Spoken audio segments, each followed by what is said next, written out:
Paris, एक still life. हर शाम मैं दरवाजा खटखटाता हूँ। धीरे धीरे दो शक्लें दिखाई देती हैं। दोस्तोवस्की के पात्र जो किसी भी समय खिड़की से नीचे कूद सकते हैं, अथवा मौका पड़ने पर किसी बूढ़ी थकी मांदी पेरिसियन वेश्या के पैरों पर लौटकर अपनी समूची जीवन गाथा सुना सकते हैं। दो चेहरे एक ही कमरे में, मेज पर झुके हुए दो सिर, अखरोटी रंग के बाल। तुम आ गए। दुबुआ लाल शराब की बोतल ऊपर उठाकर अभिनंदन करते हैं। ब्लूम की खोई खोई सी आंखें मुझे निहारती हैं। शराब के कारण अथवा संगीत के कारण मैं आज तक किसी निर्णय पर नहीं पहुंच सका। दरवाजे के दोनों ओर दीवारों पर खजुराहों के चित्र लगे हैं। मुझे सहसा वे शामें याद आती हैं जब दुबुआ सिमट सिमट कर खजुराहों के मंदिरों की दीवारों पर चढ़ जाते थे और बहुत ही खतरनाक स्थिति में खड़े होकर फोटो लेते थे, उन रहस्यमयी मुद्राओं की जो आज उनकी दीवारों पर आगंतुकों को चकाचौंध करती है। और मैं नीचे खड़ा रहता था ताकि यदि वह गिरे तो बिना किसी विलंब के उनके शव को पेरिस पहुंचाने की व्यवस्था की जा सके। दुबुआ का यह कमरा बास्ती में है, एक तंग संकरी गली में, सबसे ऊपर की मंजिल पर। बरसों पहले राम उन्हीं के संग ठहरे थे, उसी कमरे में जहाँ आज मैं हूँ। शायद बिछौना बिस्तर भी वही है। कभी कभी यह सोचकर कौतूहल होता है कि कितनी हद तक हमारे मित्र अदल बदल गए हैं। मैं इस कमरे के कोने कोने से परिचित हूँ। पूरे एक दिन तक यह मेरा पेरिस बन के रहा है। उस दिन के बाद कोई नहीं कह सकेगा कि मैंने टॉर्चर चैम्बर की यातना अनुभव नहीं की, वह भी जर्मनी में नहीं, पेरिस के बीचों बीच। दुबुआ काम के लिए सुबह जल्दी चले जाते थे, मैं कुछ देर बाद निकलता था। उस दिन जब मैं बाहर जाने को हुआ तो देखा दरवाजा बाहर से बंद। बहुत घसीट तान धक्का मुक्की की, किंतु वह अपनी जगह पर अडिग रहा। जान पड़ता था दुबुआ जल्दी में बाहर की सांकल चढ़ा गए थे। मैं कुछ देर तक यूरोप की समस्त भाषाओं की चुनी चुनी गालियां याद करता रहा। शुरू में मुझे यह ख्याल अत्यंत भयावह जान पड़ा कि मुझे समूचा दिन उस काल कोठरी में गुजारना होगा, किंतु बाद में दुबुआ की रेड वाइन पीते हुए मुझे लगा जैसे मैं भी बारबूस के उस इनसाइडर की तरह हूँ जो दिन भर अपनी कोठरी में बंद रहकर सिर्फ दरवाजे के की होल से बाहर झांका करता था। खिड़की के बाहर पेरिस का उज्जवल आकाश था, नीचे बास्ती की पुरानी एक दूसरे से सटी लाल नीली छतें। अप्रैल की एक बहुत शांत सूनी दोपहर, पेरिस की अपनी फुसफुसाहट भरी आवाजें जो बाहर बुलीवारों में सुनाई नहीं देती। पास ही दुबुआ का ग्रामोफोन था, बची खुची रेड वाइन। मैं दिन भर बिस्तर पर लेटा रहा। लगता रहा कि यह एक सपना है कि मैं पेरिस में हूँ और बाहर नहीं निकल सकता। जब दुबुआ लौटे तो रंग दूसरा ही था। इससे पेशतर कि मैं कुछ कह पाता, वह मुझे बिस्तर से घसीटकर नाचने लगे थे, पीकर आए थे और पूरी आवाज में गा रहे थे। उनके मित्र प्लूम कोने में कुर्सी घसीटकर बैठ गए थे और बराबर हंसते जा रहे थे। जब वह कुछ बोलने लायक हुए तो पहली बार गेगरीन का नाम कानों में पड़ा। दुबुआ के उत्साह की कोई सीमा नहीं थी। पहली स्पेस यात्रा की खुशी कहाँ और किस तरह मनाई जाए, देर तक इसी पर विवाद होता रहा। सीढ़ियों से नीचे उतरते हुए भी हम चीखते चिल्लाते इसी विषय पर बहस कर रहे थे। प्रस्ताव रखने की देर न होती कि उसे ठुकरा दिया जाता। गेगरीन उस दिन इस एक नाम को लेकर समूचा पेरिस सड़कों पर उमड़ आया था। दुबुआ की कार शांजलीजे पर ड्रग स्टोर के सामने आकर रुक गई। जान पड़ता था बहस के दौरान उसने चुपचाप कोई निर्णय ले लिया था। भीतर घुसने पर शुरू में लगा मानो हम किसी दूतावास के सूचना केंद्र में आ गए हों। चारों ओर सिवाय समाचार पत्रों और पत्रिकाओं के अतिरिक्त कुछ भी दिखाई नहीं देता था। अलग अलग भाषाओं में झांकती सुर्खियां और हेडलाइंस ने हमारा स्वागत किया, किंतु यह आश्चर्य अधिक देर तक नहीं टिक सका। कुछ और भीतर जाने पर एक चौड़ा हॉल दिखाई दिया, बिल्कुल आधुनिक डिजाइन का फर्नीचर, एक अंग्रेजी क्लब का सा वातावरण, टिपिकल फ्रेंच कैफो से बिल्कुल भिन्न। यह शांजलीजे का अंतर्राष्ट्रीय रेदेम्बू था। जब मैं फ्रेंच लड़कियों से ऊब जाता हूँ तो यहाँ आता हूँ, दुबुआ ने कहा। गेगरीन के नाम पर हमने शैंपेन पी। दुबुआ महज इससे संतुष्ट नहीं हुए। उन्होंने एक खास किस्म की आइसक्रीम मंगवाई जिसकी शक्ल काफी कुछ आईफल टावर से मिलती थी। हमें यदि पूरी तरह होश भी होता तो भी शायद उसकी लंबाई नापना संभव न होता। पड़ोसी मेजों पर बैठे लोग, विशेषकर लड़कियां, हमारी ओर विस्मय और कौतूहल से देख रहे थे। दुबुआ शायद यह चाहते भी थे। किसी भी सभा मंडली में आकर्षण का केंद्र बनना उन्हें बहुत प्रिय था। शायद शैंपेन के संग उस किस्म की आइसक्रीम खाना भद्र समाज के शिष्टाचार के विरुद्ध था। बाद में हमें पता चला कि ड्रग स्टोर में अभिजात वर्ग के टूरिस्ट ही आते हैं। वह एक नेस्ट ऑफ जेंट्री से कम नहीं था। किंतु उस शाम हमें उनकी विशेष चिंता नहीं थी। ग्रेविटेशन के शाश्वत नियमों को भंग करने वाले व्यक्ति के समान शैंपेन पीते हुए अभिजात वर्ग के नियमों की चिंता करना बेमानी लगा। किंतु उस शाम शांजलीजे के सम्रांत रेस्तरां में बैठे हुए बराबर मन भटकता रहा कुछ और शामों और स्मृतियों की तरफ जो पेरिस से जुड़ी हैं। प्रथम युद्ध से पहले का पेरिस, जब देश निष्कासित रूसी लेखकों और कवियों की अपनी टोलियां अपने अड्डे थे। आज उस रेस्तरां रोदुंडा का नाम निशान भी नहीं है, जहाँ इलिया एहरनबुर्ग पहले पहल मोदिलियानी, अपोलियोनोर और पिकासो से मिले थे। सुरियलिस्ट कवियों और पॉपुलर फ्रंट का पेरिस, जब स्पेनिश गृह युद्ध में भाग लेने वाले अंतर्राष्ट्रीय ब्रिगेड के वॉलंटियर एक रात यहाँ गुजार कर आगे बढ़ जाते थे। युद्ध के दौरान रजिस्ट्रा कवियों का पेरिस और फासिज्म के अंधेरे में एलुआ की उदास गूंज, the fear and courage to live and die, death so easy, death so difficult. कितने चेहरे हैं पुरानी दीवारों से सटे हुए, सेन के किनारे नदियों से संग संग सरकते हुए। शायद शैंपेन बहुत भावुक बना देती है। आखिरी टोस्ट हमने दुबुआ के लिए पिया है। प्लूम गिलास लेकर बहुत गंभीरता से खड़े हुए हैं, लड़खड़ाती टांगों पर। To Jacques Dubois, gangrene of unknown species in female body. हमने अपने ग्लास ऊपर कर लिए हैं। एक खास रंग में ढला हुआ फ्रेंच टोस्ट। मुझे एक बहुत पहले की शाम याद हो आती है। बरसों यूरोप प्रवास के बाद हमारे मित्र मुकुल वापस घर लौटे थे। देर रात तक उनके आने की खुशी में हम पीते रहे थे। आधी रात के वक्त किसी ने एक अजीब सा प्रश्न उनसे किया था। फर्ज करो यदि अणु युद्ध में तुम्हें किसी एक शहर को बचाने की स्वतंत्रता दी जाए तो तुम कौन सा शहर चुनोगे? मेरे मित्र कुछ देर तक चुप रहे। यदि एक शहर को जीवित रखने का प्रश्न है तो उन्होंने धीरे से कहा तो मैं पेरिस को चुनूंगा। यदि वह जीवित रहता है तो मानव संस्कृति को अणु युद्ध के बाद भी पुनर्जीवित होने में शायद ज्यादा समय नहीं लगेगा। कुछ शहर होते हैं जिन्हें रफ्ता रफ्ता पहचानना होता है। उनके खुले हिस्सों और बंद झरोखों के पीछे एक रसीला रहस्यमय लोक छिपा रहता है। वे खुद नहीं खुलते, उन्हें निरावृत करना पड़ता है, संभल संभल कर, सधे हाथों से। प्राग ऐसा ही शहर है, किंतु कुछ ऐसे नगर भी होते हैं जो स्वयं हमारी देह को छूते हैं, हमें सचेत कराते हैं स्वयं अपने से। उसकी सड़कों पर चलते हुए लगता है कि हम उसे डिस्कवर नहीं कर रहे, वह स्वयं चुपचाप हमें मदद कर रहा है खुद अपने को डिस्कवर करने में। पेरिस ऐसा ही शहर है। यहाँ आकर पहली बार मुझे लॉरेंस डरेल के शब्द स्मरण हुए थे। यात्राएं हमें बाहर केवल स्पेस में ही नहीं ले जाती, उन अज्ञात स्थानों की ओर भी ले जाती हैं जो हमारे भीतर है। किसी भी अजनबी शहर में चलते हुए आंखें इमारतों पर उठ जाती हैं, भले ही हम आर्किटेक्चर के विशेषज्ञ ना हों। वैसे भी जब हम किसी देश की भाषा से अनभिज्ञ हों, हमें अक्सर उन चीजों से रिश्ता जोड़ने की जरूरत महसूस होती है जो स्वयं बोलती हों, बिना शब्दों के। संगीत, पुराने चित्र, गिरजों के मूक पत्थर, घर जो खाली हैं और घर जिनकी खिड़कियों से अपरिचित आंखें झांकती हैं, यह सब छोटे छोटे पुल हैं। इनकी ईंटें शब्दों से नहीं, आवाजों, रंगों और संकेतों से बनी हैं। फ्रेंच नहीं जानता, इसलिए केवल इन्हें ही छू पाता हूँ। पेरिस आने पर जो चीज सबसे पहले हमें झकझोरती है वे शहर के रंग हैं। जान पड़ता है फ्रेंच लोगों को बहुत साफ सुथरे, निखरे, उज्जवल रंग पसंद है। आंखों को एक राहत सी मिलती है, विशेषकर यदि हम प्राग या लंदन से आए हों। वैसे हर शहर की अपनी अलग इमेज होती है, बहुत ही व्यक्तिगत और हर यात्री की खास अपनी याद से जुड़ी हुई। रिक्याविक की हवा, प्राग के पुल, वियना के बाग, उसी तरह पेरिस के रंग है। आश्चर्य नहीं होता कि रंगों में विलक्षण जादू लाने वाले इम्प्रेशनिस्ट स्कूल का जन्म इसी शहर में हुआ था। यह पेरिस का अपना गुण है कि भाषा ना भी आती हो तो भी हवा में तिरते इन हल्के स्वप्निल रंगों के सहारे हम किसी भी क्षण उससे संपृक्त हो सकते हैं। पहले यह अनुभव हुआ था मुनमात्र की गलियों में चलते हुए, एक गुजरे जमाने का मुनमात्र, जब देश विदेश के लुटे पिटे बोहेमियन कलाकार यहाँ अपना डेरा जमाते थे। संकरी गलियों के मकानों पर आंखें सरकती जाती हैं। यह शायद हेनरी मिलर का कमरा रहा होगा, हम अपने से ही कहते हैं, और वह शायद सूता का स्टूडियो। सफेद पुरानी दीवारों पर लाल छतें, छतों पर शाम की गुलाबी धूप, कहीं कहीं कुछ फूल। सोचता हूँ एक मुनमात्र यह है जहाँ मैं इस क्षण हूँ। मैं गली से गुजर जाऊंगा और वह मेरे लिए हमेशा के लिए खो जाएगा। एक दूसरा मोनमात्र है कैफे के बाहर, चंद जीर्ण शीर्ण कुर्सियां, कोने में बैठी एक अधेड़ स्त्री, सामने रेड वाइन का ग्लास जिसमें अप्रैल की वासंती धूप घुल गई है, और पिकासो का स्पेन।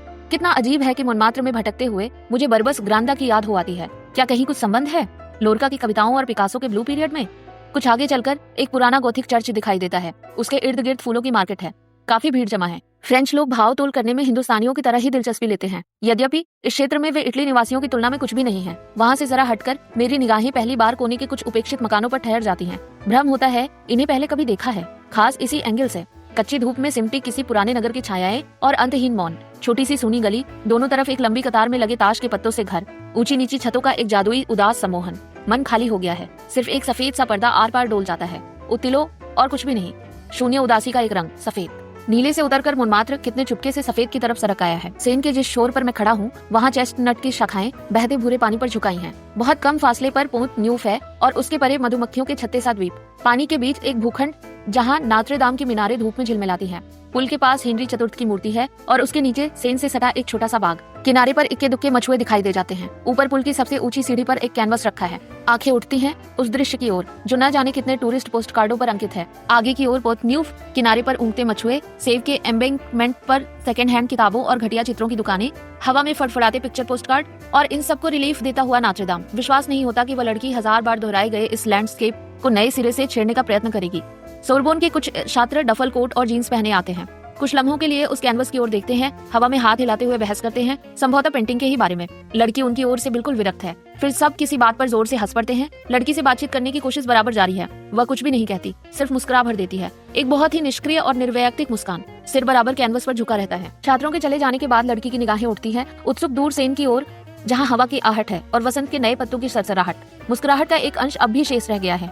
एक क्षण के लिए भ्रम होता है कि वह जो कैनवस के 4 बंद हायशों के बीच खो गई थी, अब उसकी सीमाओं को लांघकर खुद उस लैंडस्केप का एक जोज बन गई है जो अब तक उसके बाहर था। पोतन न्यूफ के नीचे सेन बहती है और उसके संग सड़े गले पत्ते, पुराने अखबार, सिगरेट के खाली डिब्बे सब एक रेले में बह जाते हैं। हेनरी चतुर्थ की मूर्ति के पास बहुत देर से एक जापानी छात्र खड़ा है, पुल के नीचे एकटक निहारता हुआ। दाईं ओर लूव्र है और तुइलेरीज की उड़ती हुई झलक है। अकेलापन, कैसे चुपचाप अज्ञात कोने से वह मेरे पास चला आया है। पुल पार करने के बाद अचानक मैं अपने को एक बहुत ही शांत और छायादार इस कवर में पाता हूँ। लगता है यह पेरिस का मौन द्वीप है। दोनों ओर 17वीं शताब्दी के पुराने मकान सीधी पंक्तियों में खड़े हैं। सामने पैलेस ऑफ जस्टिस की विराट इमारत है जिसकी सीढ़ियों पर कुछ अमेरिकी टूरिस्ट एक दूसरे की फोटो खींच रहे हैं। पेरिस के बीचों बीच ऐसी एक अद्भुत स्टिल लाइफ देखने को मिल जाएगी, कभी कल्पना नहीं की थी। यह अजीब है कि पूरे 1.5 साल बाद ऐसी ही एक सूनी दोपहर को फ्लोरेंस नदी के एम्बैंकमेंट पर चलते हुए मैं अचानक ठिठका सा रह गया था। हूबहू यही तस्वीर थी, यही मौन। एक स्लीप वॉकर की तरह मुझे भ्रम हुआ था कि मैं एक ही समय संग संग 2 शहरों के बीच चल रहा हूँ।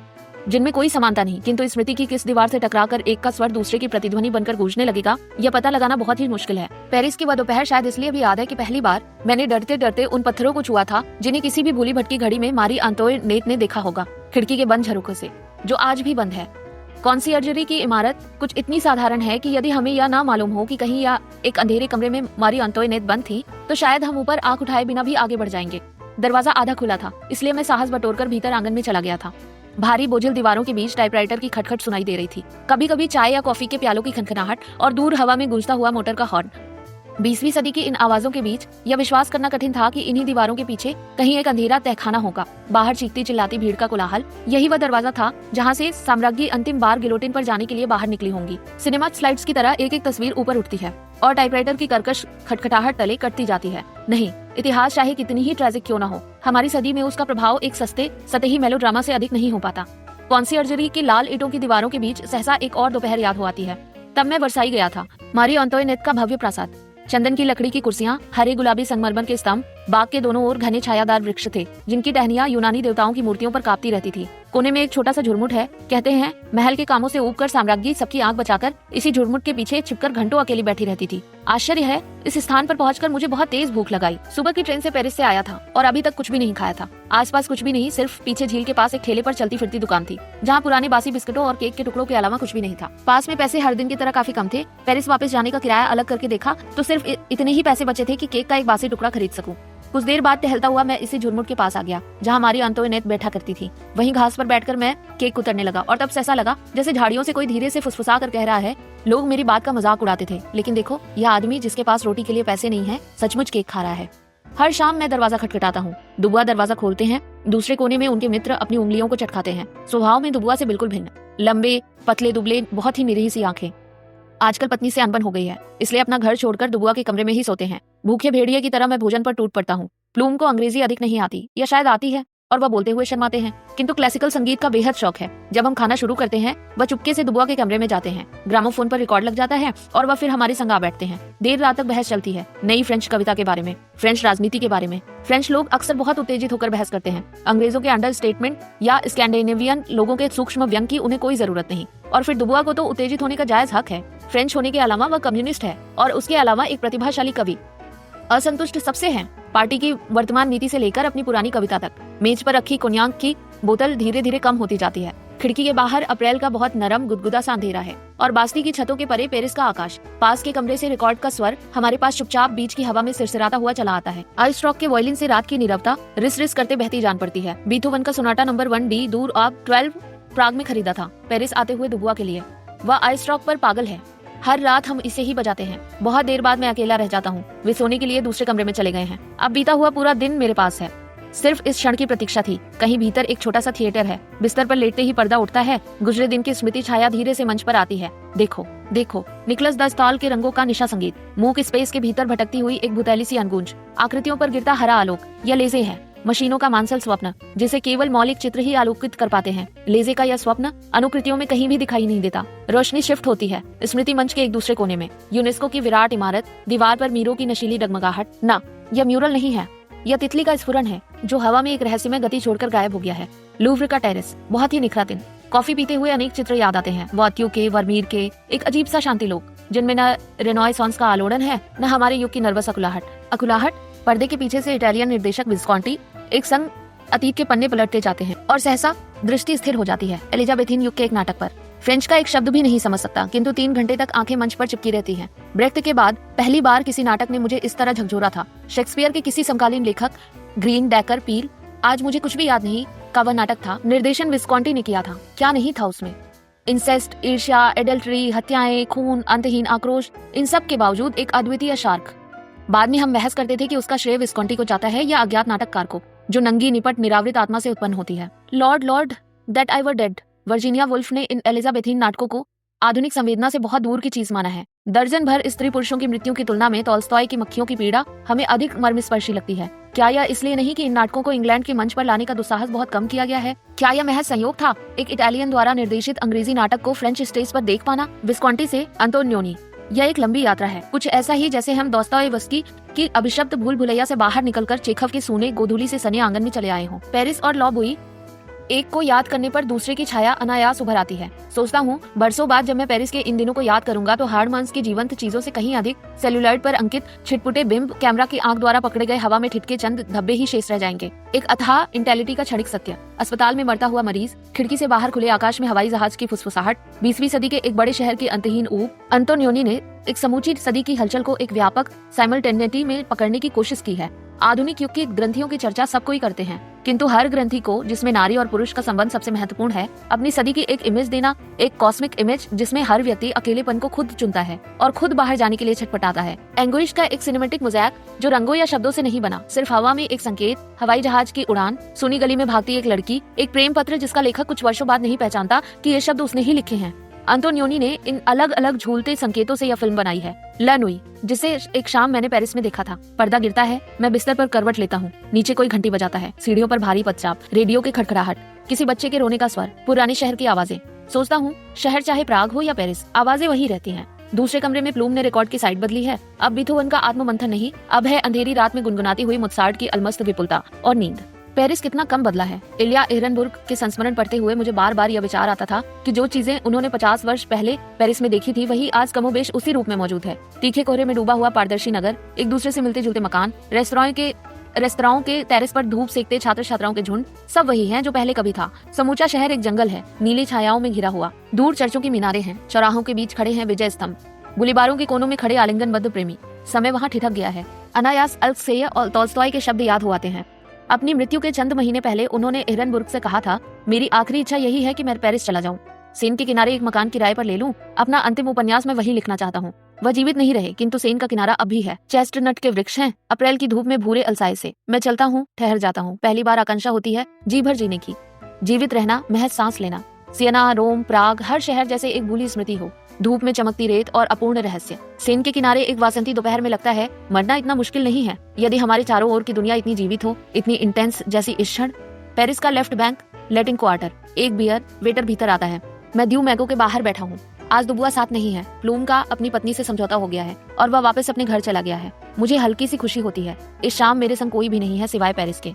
और एक बियर। सामने पेवमेंट पर पेरिस की भीड़ है। तेजी से रास्ता नापते लोग एक बार भी एक दूसरे की ओर नहीं देखते। जितना मैंने फ्रेंच लोगों को अपने में निर्लिप्त देखा है, दूसरों की ओर से बिल्कुल उदासीन, उतना शायद किसी देश में नहीं। और यदि वे जान जाएं कि आपको फ्रेंच नहीं आती तो उन्हें सचमुच झटका सा लगता है। यदि हम बिल्कुल कोरे हों, एक शब्द भी समझ पाने में असमर्थ, तो उन्हें ज्यादा बुरा नहीं लगता। तब उन्हें महज सहानुभूति होती है, जैसे हम एक गवई गंवार हो। पुलिसमैन हवा में हाथ हिलाता हुआ हमें रास्ता बताता है, वेटर मुस्कुराकर हमें बियर देता है। किंतु मुश्किल उन लोगों की है जो फ्रेंच लोगों पर अपनी टूटी फूटी किताबी फ्रेंच टेस्ट करना चाहते हैं। तब वे समझकर भी आपकी बात नहीं समझने का उपक्रम करेंगे। वे आपको हर संकेत से यह जतलाने की कोशिश करेंगे कि जो भाषा आप बोल रहे हैं वह होनोलुलु या टिम्बकटू की भाषा हो सकती है। फ्रेंच से उसका कोई संबंध नहीं। फ्रेंच लोग एक संग बहुत रसज्ञ और रूखे हो सकते हैं। बियर मोलियो मैं उसी समय बिल चुका देता हूँ ताकि उसे दोबारा वापस न आना पड़े। बाहर का अंधेरा आसपास की कुर्सियों, मेजों, गिलासों को धीरे धीरे सहलाता हुआ सा जर्दा प्रे के लंबे बुलीवार में फैल गया है। मूक आवाजें हैं। बियर पीते हुए अचानक उनकी आहट पास चली आती है। युद्ध के पहले का यूरोप और ड्यू मैको, जहाँ इस क्षण में बैठा हूँ।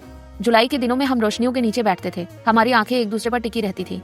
And none of our looks were last. Matthew का कैफे, ड्यू मैगो, नींद से बोझिल आंखें, राग से सफेद चेहरे। चेकोस्लोवाकिया, सिर्फ एक शब्द पर यूरोप की नियति टिकी थी। शांति की आखिरी रात, एक पागल सी हंसी। अतीत की आवाजें पैरों के नीचे हैं, मेजों के बीच, तवायफ की थकी आंखों में, जैसे सब एक लॉटरी के खुलने की प्रतीक्षा कर रहे हों। फ्रेंच अस्तित्ववादियों के इस कैफे में आज सिर्फ अमेरिकी टूरिस्ट हैं, जिनके लिए ड्यू मैगो वैसा ही आकर्षण रखता है जितना आईफल टावर या लूव्र। मैं भी महज टूरिस्ट हूँ। यह पेरिस की गर्म शाम है और मैं बियर पी रहा हूँ। कैफे के छत के परे सा जर्मा द प्रे का चर्च दिखाई देता है, पेरिस का शायद सबसे पुराना चर्च। मैं भूल नहीं पाता कि मैं प्राग से आया हूँ। मेरे लिए इस शाम दोनों ही शहर एक अदृश्य ढंग से खुद मेरी नियति से जुड़े जान पड़ते हैं। यह शांति की एक शाम है। कोई कल्पना भी नहीं कर सकेगा कि 15 वर्ष पहले इसी कैफे में किसी फ्रेंच युवती ने अपने प्रेमी से आश्चर्य में पूछा होगा, क्या सचमुच हम चेकोस्लोवाकिया के लिए युद्ध में जाएंगे? मैं तो यह भी नहीं जानती कि नक्शे में प्राग कहाँ है। आज 20 वर्ष बाद कुछ भी अंतर नहीं पड़ता। आखिरी धूप के रेतीले कण सेंट जर्मा के चर्च पर उड़ते हैं। मैं चलने लगता हूँ ड्यू बोनापार्ट की तरफ। हवा वासंती गंध से बोझिल है और हर चीज एक तराशी हुई सिलहट की तरह उभर आई है। यह आखिरी शाम के कुछ लम्हे हैं। कुछ देर बाद मैं दुबुआ के संग बैठा होऊंगा। रेड वाइन पीते हुए हम आइस रॉक को सुनते रहेंगे, चुपचाप, अपने में सिमटे हुए। मैं उसे कभी उस शाम के बारे में नहीं बता सकूंगा जो मैंने सिर्फ एक अकेली बियर के संग गुजार दी है। सोचता हूँ हम हमेशा एक पुराने शहर में आते हैं, लेकिन हर दिन गुजरने के संग वह रहस्यमय ढंग से नया होता जाता है। और आखिरी दिन जब उसे छोड़ने लगते हैं तब लगता है कि सचमुच पहला दिन यही है जब हम यहाँ आए हैं। मुझे हमेशा दुख रहेगा कि पेरिस में मैं कम दिन रहा। आज याद करता हूँ तो उससे जुड़ी हुई या उससे अलग कुछ अपनी ही बिंब छवियां इकट्ठा कर पाता हूँ, लेकिन बहुत कोशिश करने के बावजूद उसकी एक इमेज, एक पूरा चेहरा नहीं पकड़ सकता। जैसे कोई व्यक्ति सिर्फ एक रात किसी के संग गुजार कर आगे चला जाए और बाद में सोचने पर केवल याद करके सिर्फ आंखों का रंग, बालों की एक खास खुशबू, देह की खुश्ती कांपती मूक आवाज और चंद फिजूल के शब्द, किंतु इन सबको जोड़ता हुआ एक मुकम्मल दर्द कभी भी वापस नहीं लौट पाता, हूबहू वैसा ही जैसा हमने उस रात में जाना था। क्या यह गलत होगा यदि आज इस शहर के पुराने मकानों के बीच चलता हुआ मैं पेरिस के उस एक व्यक्ति की फुसफुसाहट कानों में सुन सकूं, जिसने अतीत और समय के रहस्य को जितनी मार्मिक सच्चाई से नापा था, शायद उतना किसी ने नहीं। इसलिए भी मैं उन्हें इस आखिरी शाम याद करता हूँ, क्योंकि पेरिस एक शहर है जहाँ हम चुपचाप सेन के किनारे चलते हुए अनायास बीती हुई जिंदगी के बारे में सोचने लगते हैं, जैसे इस शहर का हर दिन बीते हुए साल का आखिरी दिन हो, मोम सा सफेद, चेस्टनट की छां में उजले पानी सा खामोश। और तब मुझ जैसे यायावर को, जो बरसों घर से दूर अजनबी स्थानों में रहता आया है, यह जानकर आश्चर्य नहीं होता कि जिन जिन स्थानों में हम रहते आए हैं वे स्पेस की दुनिया में नहीं थे। दरअसल हर स्थान एक छोटा सा स्लाइस था, हमारे बीते हुए समय की एक एक इम्प्रेशन से जुड़ी श्रृंखला का भाग। एक खास इमेज की स्मृति सिर्फ एक बीते हुए लम्हे का दुख है, और पुराने घर, सड़कें, गलियां उतनी ही क्षणभंगुर हैं जितनी